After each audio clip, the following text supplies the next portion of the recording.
Thank you for being so patient. Well, on behalf of ISOPARB and Fernandez Hospital Education Research Foundation, we welcome all of you for this afternoon's session. I must say we are overwhelmed with the support that I see here in front of me. We've got mothers of mothers who birthed with us. We've got childbirth educators, physiotherapists. We've got fathers here to support their wives. We've got obstetricians, yes, midwives, trainees, qualified midwives. We've got an amazing mix of individuals. And that just tells me that we all come here because we care. We care for our mothers. We care for the babies that are born in this country. I always felt I was a good obstetrician. And I thought this was what I was born to do. Until 10 years ago, I realized that what we were actually doing in Fernandez, we were actually making birth medically horribly interventional. We had grown into a tertiary center with high-risk mothers. We forgot the wonder and beauty of a natural birth. And we lost our souls somewhere. And thanks to a childbirth educator who woke me up, our journey of introspection began.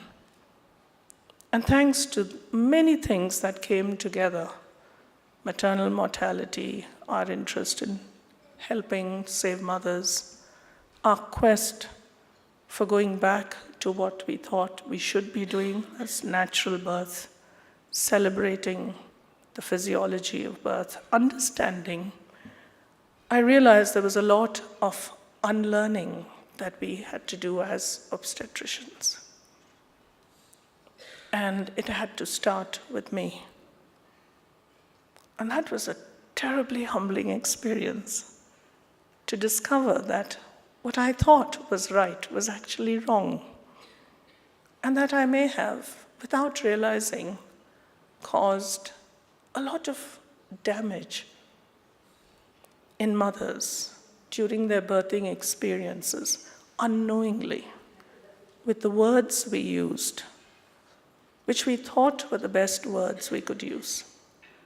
And now it has become our commitment as an organization to make respectful maternity care a human right, that we must, as women, as doctors, as anybody who is a part of a woman's journey to motherhood, that we need to work together and make it a passion for ourselves. So with this background, we thought, let's spend a few hours this afternoon devoting our thoughts to respectful maternity care. Does kindness, compassion, respect really matter?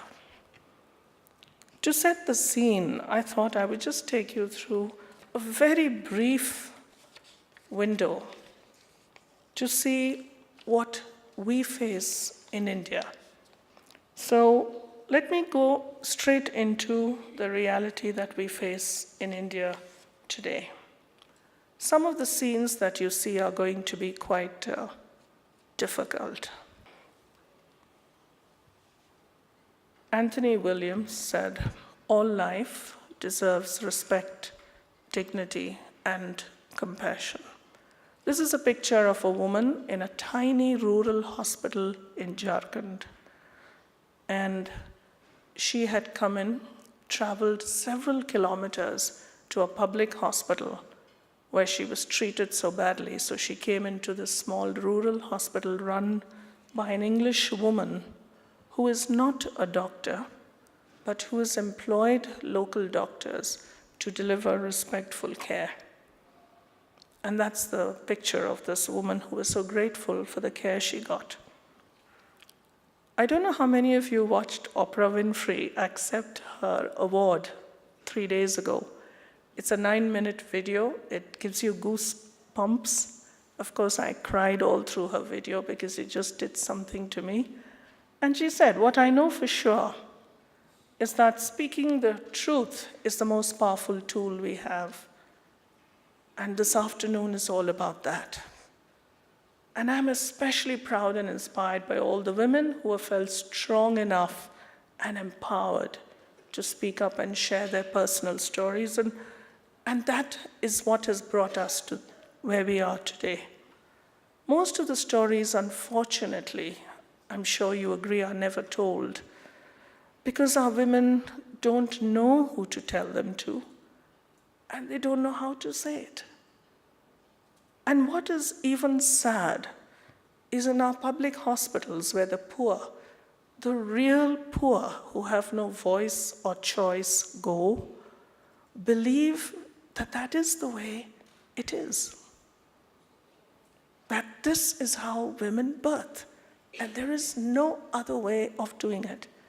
So thanks to White Ribbon Alliance, who set up this enormous survey last year, 150,000 women were interviewed from 24 states and union territories. And they were asked what was the topmost aspiration that they had in maternal health care. And 2 out of every 10 women said dignity and respect.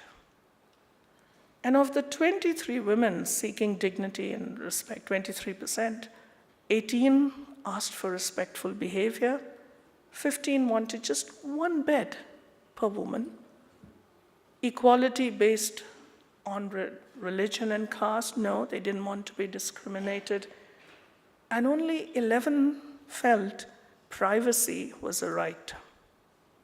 Now, for those of us who wander into public hospitals, we still find it hard to look at women being exposed all the time.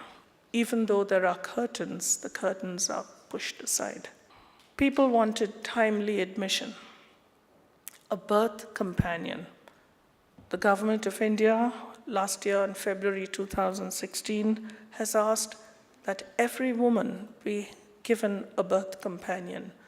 But today, majority of our women, not just in public hospitals, in private hospitals of various kinds, still birth alone. And to just remember, it's our basic human right to have a birth companion. 5% wanted a stretcher for 1 woman. Some spoke of sexual harassment, and of course, problems connected with confidentiality. We're working in a public hospital with the trainees, the government of Telangana, and it's an amazing opportunity which has helped us understand the many challenges in a public hospital. And one of the biggest challenges which broke my heart was to find that today, in 2018, an HIV-positive woman is treated worse than an animal. Today, 2018, when we know that you and I can never get the infection by touching her, by being kind to her. I want 1 bed per woman. I want a clean hospital and toilet. Is this too much to ask? I want a clean labor room. In December last year, I went to the health center for my niece's delivery. The toilet was filthy and there were no sheets. I want 1 stretcher when I'm shifted for 1 woman, confidentiality, and no denial of care. And this is what I see in the largest teaching hospital in our city. Ladies and gentlemen, this is not what our women should get. She deserves a companion. She cannot be left alone to labor on the ground. And her face, her expression speaks of fear. I want treatment and services without discrimination, based on religion and caste. I don't like it when staff members shout and use abusive language.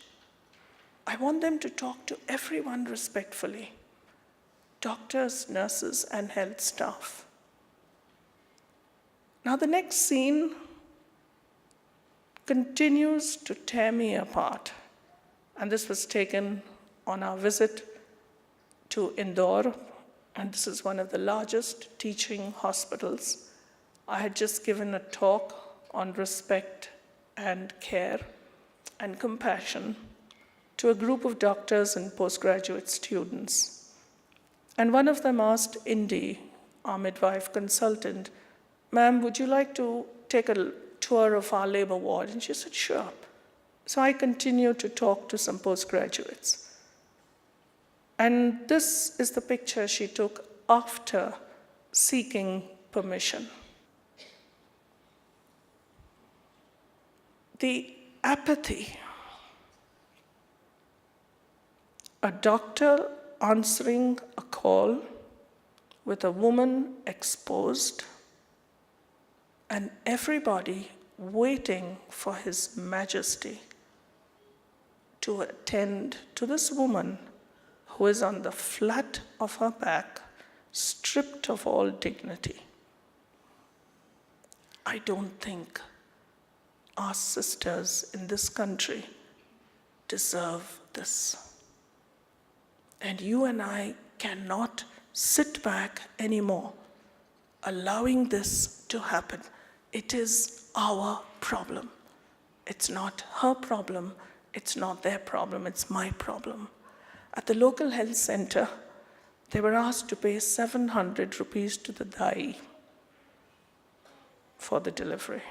So the aim of this survey was to amplify the voices of countless women to positively impact quality of care. So, are you surprised? More than 75,000 women have signed up on this campaign, My Health, My Voice. 40,000 across 38 districts with 39 community-based organizations. That's a copy of the form, and look at the interest and enthusiasm of even the poorest woman, as long as she can sign a form and write and say what she has to say. So the voices are growing, and now we have 1 million women deciding, fighting for what they want for themselves. So if you want to know how you can help, the White Ribbon Alliance is one channel that you can work with, but it's time that we break the silence. And this young lady says, "I'm 19, I'm going to deliver soon at Sion Hospital. If my mother or friend could come with me, I would not be afraid." She's 19, and she's going to be treated like that woman, with total apathy, no curtains, no privacy, no respect. She will be afraid. They beat you even when stitching. They tell you to spread your legs the way you did when you got pregnant. They inject me without explaining. Why? Why do we need to do this? And this is an article that came out yesterday or day before. Unwanted procedures, unanswered questions, what pregnant Indian women face in hospitals. And it's an interesting read. And one of the women, she was interviewed, she said, "You know the feeling when your concerns and questions are made to feel inconsequential and like they were not worth anyone's time?" That's how I felt when I raised concerns with her. When I talked to some of our colleagues about a birth plan, they said, no, I don't believe in that. So we do have to reflect. And the word emergency is often used to put mothers into a spot. And we use these words quite loosely, quite often. Sometimes when we ourselves are afraid and we're not sure, so we can couch our words or the way we talk to our mothers. So there's a lot of fear. that we instill with words. And mothers sometimes are, or quite often, are pushed into a spot not knowing what to do, and they trust us implicitly. So there's a huge responsibility as obstetricians, caregivers, when we walk with women who are pregnant, and particularly privileged when we serve them through labor and birth. But this is interesting. What women consistently say, mode of birth doesn't really matter. It's how I was treated, spoken to, looked at, talked about, disregarded, not listened to, not trusted, not believed. That caused the trauma. And trust me, in the last 5 or 6 years, I've been asking women how their previous birth was, even though it happened in Fernandez Hospital. And it's amazing how many negative things come out in that conversation, which we would never have known had we not asked the question. So what can we do as individuals, as an obstetric community, or a fraternity? FOGSI, ISOPARB, we are two powerful organizations, and I'm addressing obstetric community, pediatricians, and anesthetists. Make respectful maternity care our slogan. If you are part of that journey of a mother through labor and birth, then you have a moral responsibility to make it your slogan. Look at the evidence surrounding us, and let's change our childbirth practices. Support professional midwifery. The evidence is in our faces. Support natural birth. Use social media, we are all on it. India needs midwives, we need to scale up. So finally, what's humanized birth? Let's put the woman in the center, and let's put ourselves out in the periphery. Understanding that the focus of maternity services was with professional midwives, not in tertiary hospitals where we become very, very interventional. We need to use technology and interventions appropriately. So it is a wake-up call for us obstetricians.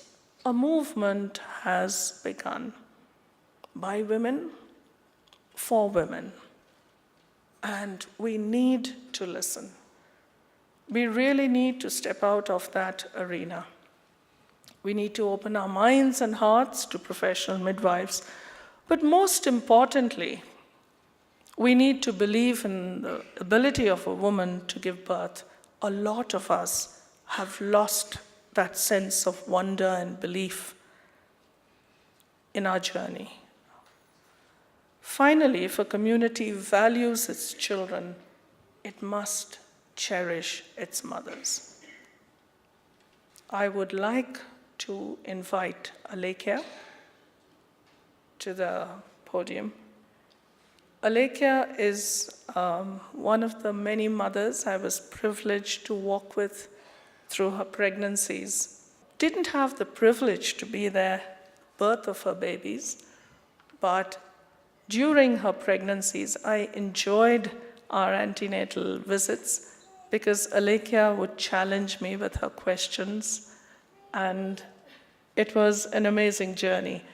And we felt Alekia was kind enough to say yes, she would share some of her reflections on compassion, kindness, and what women feel.